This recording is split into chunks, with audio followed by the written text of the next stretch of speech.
Hi, everyone. Welcome back to the Unleashing Potentials podcast. Today's special guest is Michelle. Michelle, welcome. How are you? I am excellent. How are you today? I'm great. I'm just excited to talk to you. I love the cover of your book and the work that you're doing. So I'm just honored. Thank you. You're Honored welcome. to be here today. Yeah. Michelle, can you tell us where in the world are you? Great question. I am in New Jersey. Mhm. I am 3.5 blocks from the ocean. Oh, So, yep, I'm on the beach just about every single day. My morning routine is rolling out of bed, making my cup of tea, and just doing that morning beach walk. oh wow. I haven't seen a real beach in a while. Well, come, come on down. I might take up your offer. That's awesome. Yeah. Michelle, to start, can you tell us who you are and what you do? So yeah, I'm an international best-selling author, guide, keynote speaker, Mm, just guiding people. It's not even women at this point. It is people through their transformational journeys, their personal growth, and guiding them through those messes within their lives. I love that. Michelle, what was it like for you growing up? Great question. Thank you. So yeah, that's when I was about 10 years old, my parents got divorced. Mm, So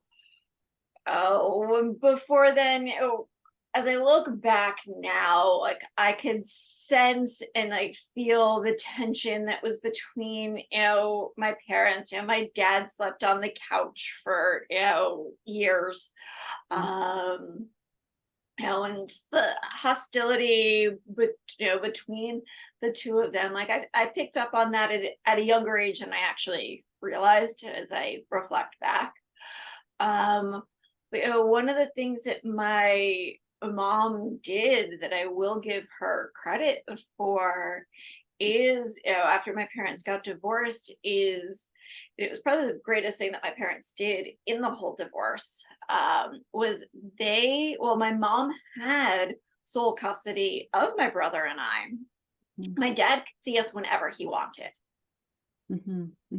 Oh, okay. That's awesome. Thank you so much for sharing. Yeah, you're welcome. Yeah. Did you always wanted to do the work that you're doing right now? No, not in the least bit. If you asked 5-year-old me what I wanted to be when I grew up, I would have told you a teacher. Like, Oh. you know, all the way through until about the 7th grade. If you asked me what I wanted to be when I grew up, I'd tell you a teacher. And then in the 7th grade, my grandpa took my brother and I out on a whale watch with my great uncle, up in Maine, and I just fell in love with being out on the ocean, marine life, um, to the point that I actually became obsessed with dolphins and whales, and ended up going that science route in school. And I majored in marine biology, have a master's Oh. in environmental science, so I have a complete science background. Mhm. Where when I graduated college, I did a year of national service, which was probably one of the greatest years of my life. um, Mhm. then did some environmental consulting, worked with the county government for quite a few years. Mhm. And it was while I was working with the county government, I created a water education program for 4th and 5th graders. Mhm. Mhm. And within that program's first year, which wasn't even a full school year, it reached over 600 students. Wow. Yeah. And it was at that time where I started to realize that I was outgrowing my job. My days that I was most happy, or the days that I was out of the office doing the water education presentations. And I realized, like, wait, this 5 year, the 5-year-old, is being seen right now. She's, the teacher. She's in front of the class. So that's when I made my first career move. And I left, the one aspect of the sciences. I left you could say, like, the government corporate world. I left that behind and stepped into education, where I taught for about 8 years. And in that process, I realized, that teaching to the test was crushing my soul, how toxic of an environment, schools are. And at first I thought it was just a school that I was in and where I was at within life and things that I was going through, that I quit my job and moved and started a business all at the exact same time. Wow. Yes, yes, quit my job and moved actually with nothing lined up and started a business. And that business that I started was my first within, network marketing. And I did end up, finding a place to live, 2.5 blocks from the beach and everything, and got a teaching job, a maternity leave position to finish out. It was this October to June, so it was pretty much the full school year. But it was during that school year that I realized it's me. Like, it's me. I've outgrown being in the traditional classroom. Wow, I love that. Yeah. So I, that June, left the traditional classroom and went all in on my network marketing business, which was in the health and wellness field. And through my journey with them, just more of my spiritual aspects, more of my spiritual abilities and my gifts and certain things just kept coming back online. It was like the aspects of myself that no longer served me were disappearing, and these aspects that had always been there, that had been buried, were starting to come back to the surface. So it's like honoring that journey, and that's what I did. I honored that journey, and I continue, even though I'm in a huge resistance phase right now. Just because we take the little steps, and then we get to the point where it's like, okay, big steps. But it's knowing that you have to let these aspects of yourself that no longer serve you go. You have to let the individuals and the things in your life that no longer serve you go, so that you can get to that next level, so you can, be where you're meant to be, instead of staying stuck and stagnant. Yeah. Oh, wow. I love your story, and the fact that you realized that what you were doing wasn't feeding your soul. There was something lacking or missing. And at times we can't put our fingers on it. And so many of us do it. For me, I was just paying attention when I was still teaching. I mean, there were so many things that were screaming at me, but there were certain things that I was just paying attention to, where I truly didn't want to get out of bed in the morning and go to work. Like,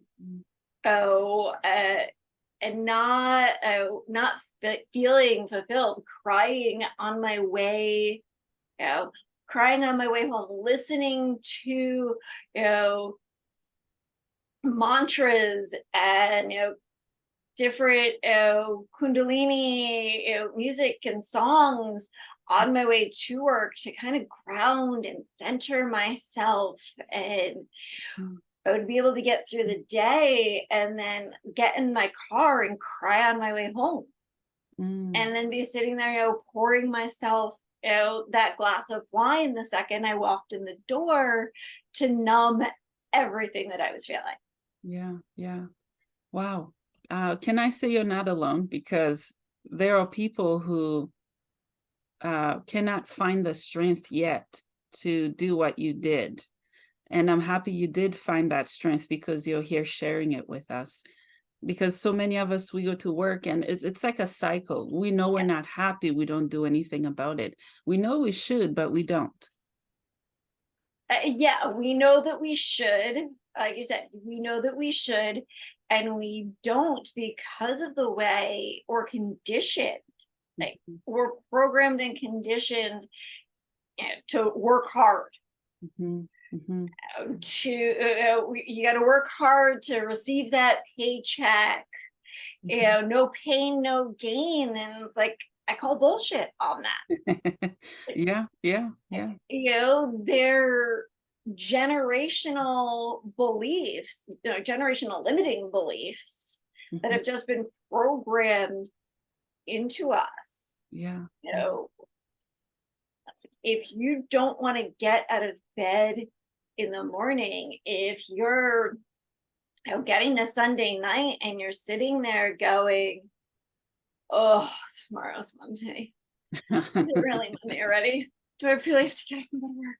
Mhm, mhm. Evaluate that. Yeah. Why are you dreading Mondays? Mm.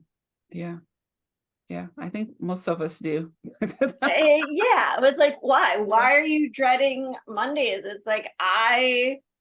oh, I love Mondays. It's like I wake up Yeah, and like it's a clean slate. It's a fresh start to the week. yeah, yeah, yeah. I agree. Yeah. And you're also a podcaster. What is the name of your podcast and when did you start it? So that's a funny question. So my podcast is called Wine and Wisdom. Oh, Um, wine and as in wine? wine is in wine. Yes, Oh. there's not wine in this glass. It's kefir soda, but yes, wine is what would normally be in this glass. Yeah, yeah, Um, and wisdom. yeah. Um, and I have not launched a single episode. There Oh. is a pilot episode that I launched last year, Mhm. and it was as I was getting ready to launch, and I have a full season recorded. As I was getting ready to launch, something felt off to me. Mm. Yeah. It was something, it just something within the show just felt off, not aligned. It's like I didn't launch when I was supposed to. It was a Yeah. year ago. It's almost a year ago because I was going to Yeah. launch on 11/11. Mhm. Um, Yeah. and it's like, something doesn't feel right. Mhm. Like, so I didn't launch it. And I pulled back and I just was like, I tried to figure out, like, the human kicked in and was like, okay, what the Mhm. heck is going on here? Like, what the heck is going on here? Yeah. Like, you've got a full season. Like, why aren't you launching this? And it was like, I just got the step back. Like, it'll come to you as to why. Yeah. Yeah. And what I realized was the name, as amazing of a name as Wine and Wisdom is, um, the name was not aligned Mm. to me in that aspect. It's totally aligned to me in other aspects. Mhm. Mhm. But within a branding aspect, Wine and Wisdom did not fit within the brand. Mhm. So it Mhm. was the name.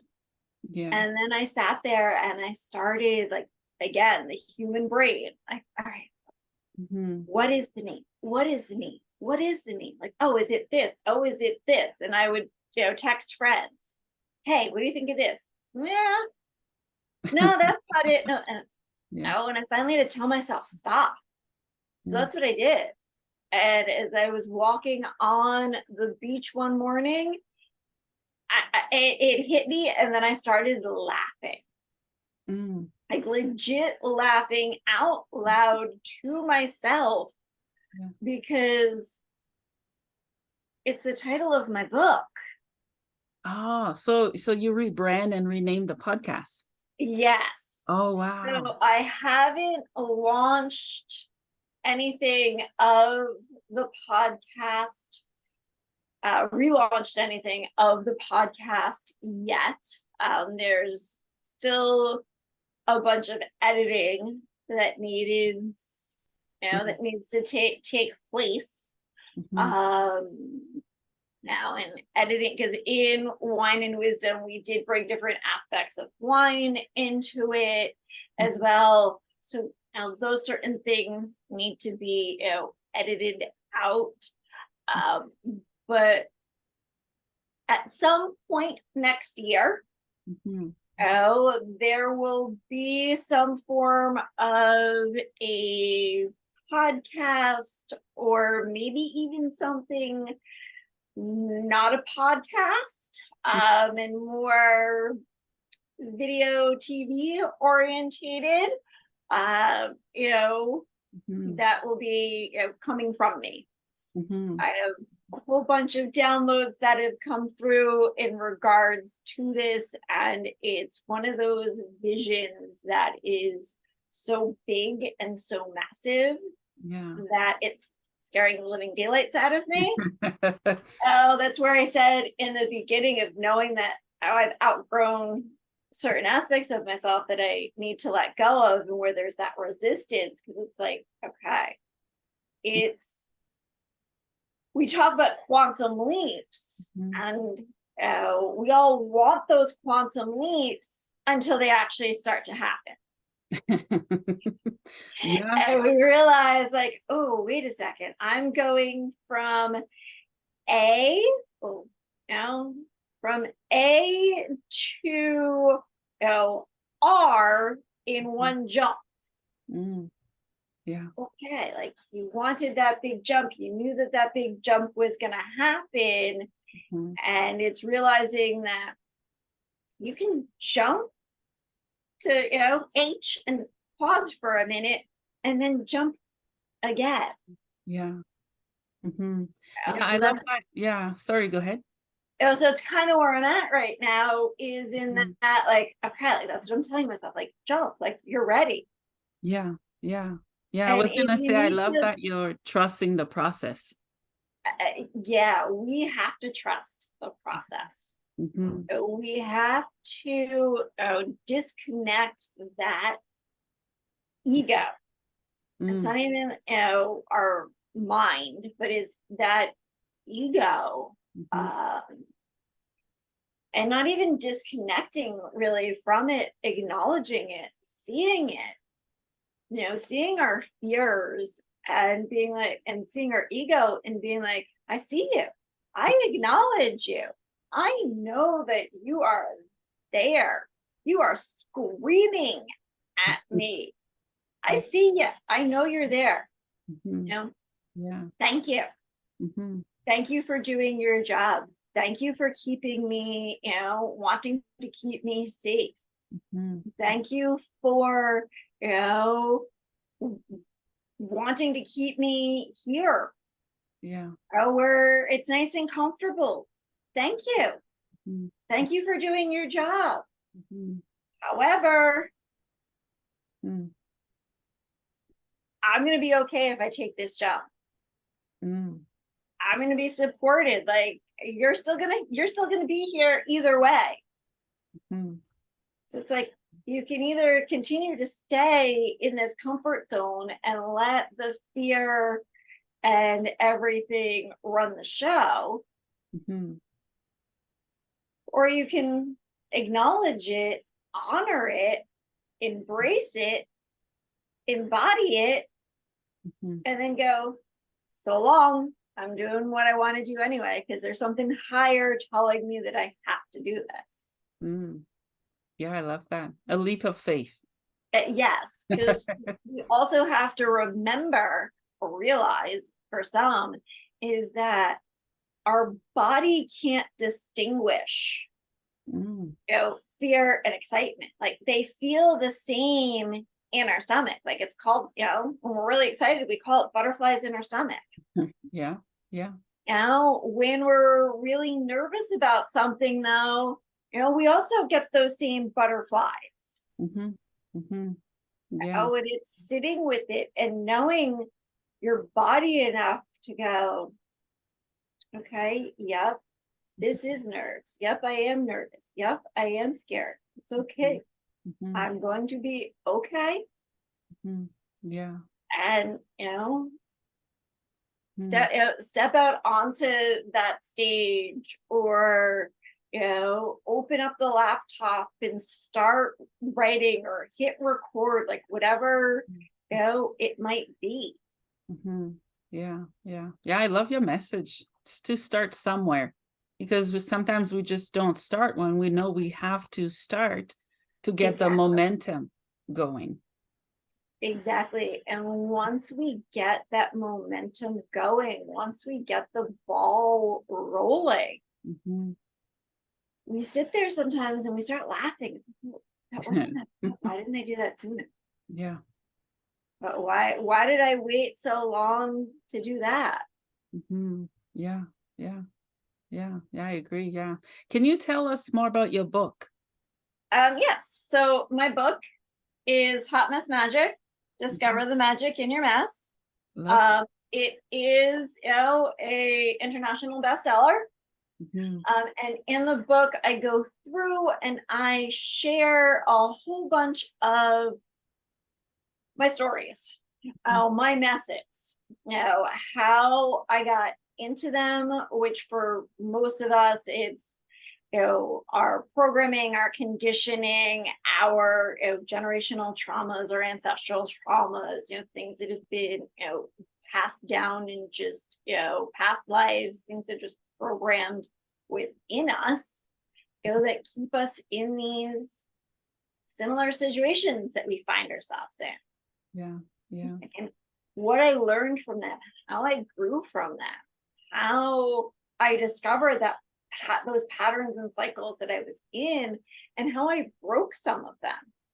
Mhm. Mhm. Yeah, I love that. So, because let's face it, it's the first sentence in my book that each and every one of us is a hot mess. Yeah, that's a pretty bold title. Like each and but we are. We, no one's life is perfect. Mhm. Yeah. Yeah. And tabloid magazines, wouldn't sell if we didn't love seeing other people in their messes. TMZ wouldn't exist if we didn't love seeing the dirt on other people and the messes that they're going through. It's like Mhm. when we see those celebrities having financial struggles, Mm. we can relate to that. Mhm. When Mhm. we see that a celebrity just just signed a contract for their next movie for $20 million, we can't relate to that. Mm. Yeah. Mhm. Yeah, that's Oh, it's the low points, it's the messes that we can all relate to. It's Mhm. what unites us. Mhm. Mhm. And that's Yeah. where just being vulnerable and sharing it Mhm. and dropping that facade. Mhm. Yeah. Yeah. Yeah, you're right. How can we embrace our messes and not be ashamed of them? Oof, um, realizing that you're not alone, Mm. that, you know, I share in my book, like you said, a shame, like the first thing that comes to my mind is this one that I share in the book as to, I woke up, 3 days before, it was 2 or 3 days before Christmas. Mm. I had a car full of Christmas presents because I was driving down to my brother's in North Carolina, Mhm. and I look out the window and my car's gone. Oh, Yes, my car full of Christmas presents is gone. wow. And oh, as I call the police, well, first I called my dad, hysterical. He's like, did you call the place? Did you call the place? I was like, no. He's like, hang up the phone, call the police, call me back. Mhm. Now, as I called the police, I learned that my car had been repossessed. Mm.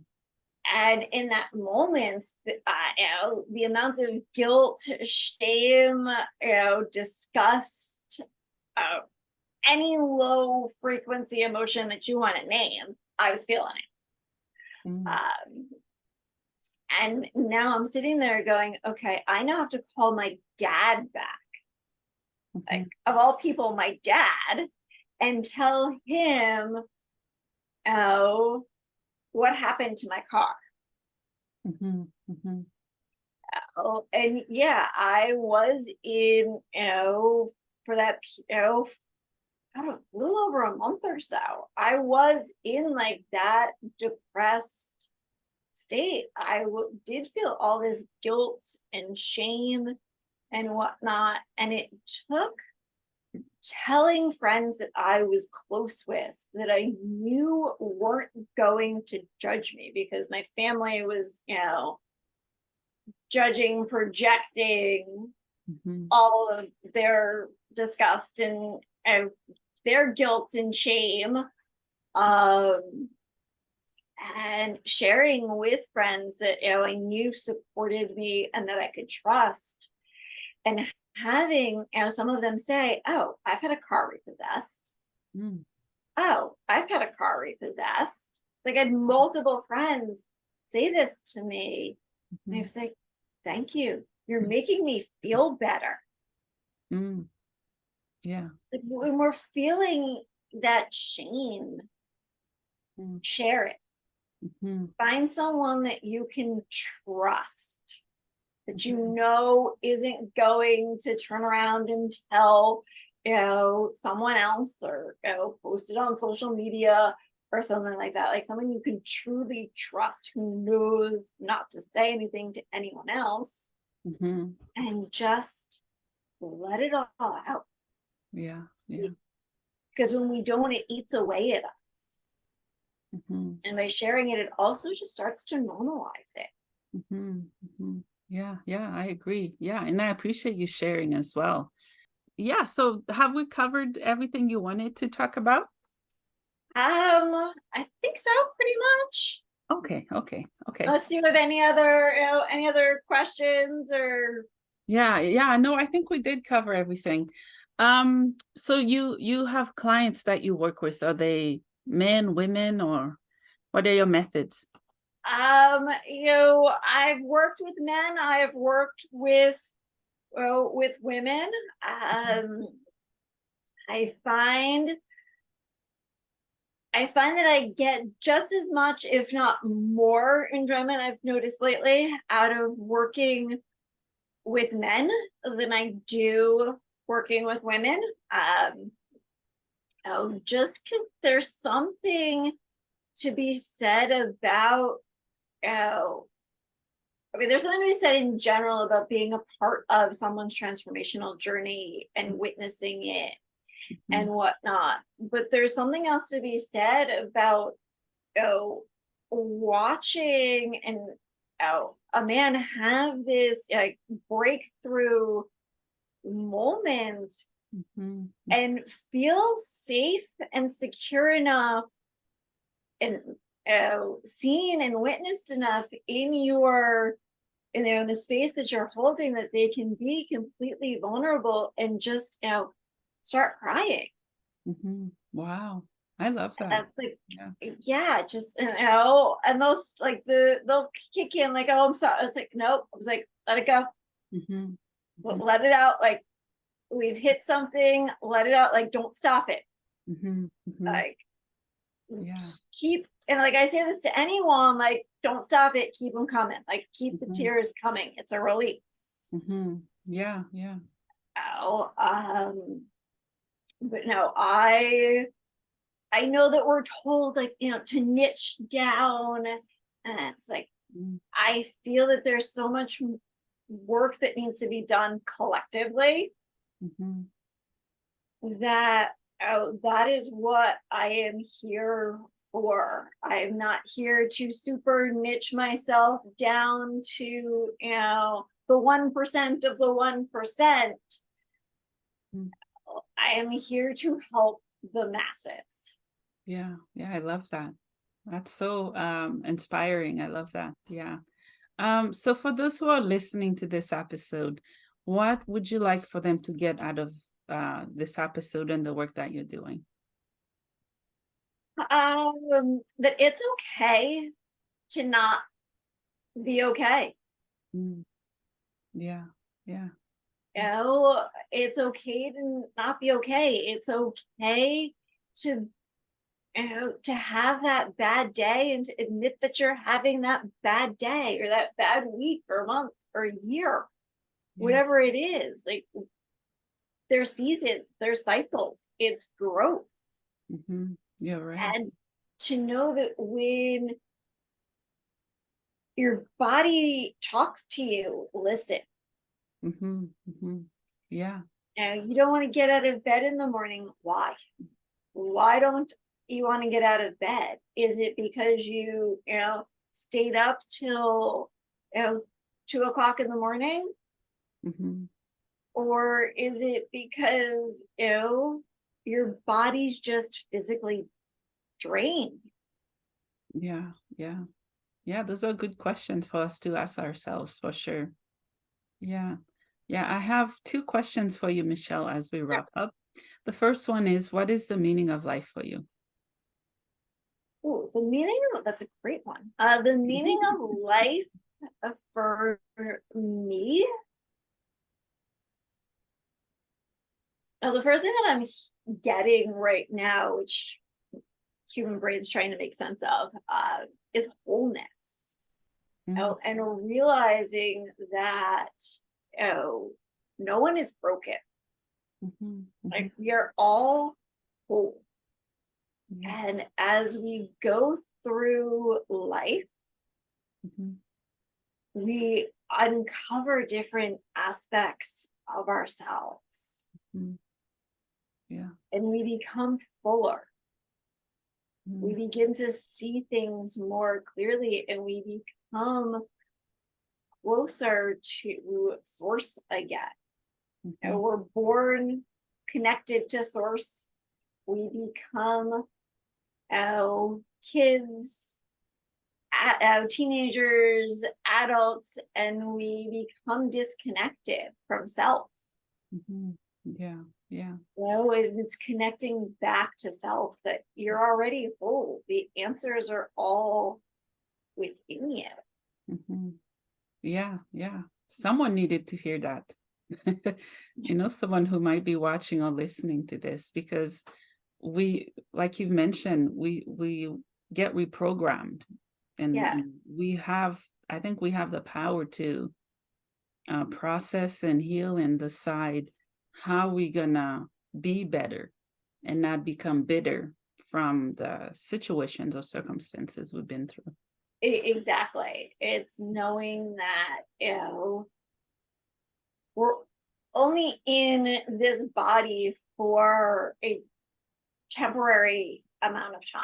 Yeah, yeah. So we can either make the most of it and live in happiness, joy, love, abundance, prosperity, Mhm, um, or we can live in pain and suffering and misery and doom and gloom.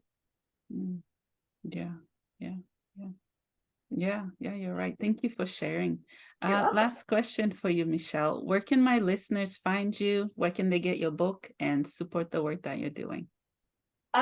So you can go to my website, michelleaburke.com. On there, you will see a link, for my book, or you'll see, a tab, for the book, with all the links where you can purchase. And you can also connect with me on, Instagram.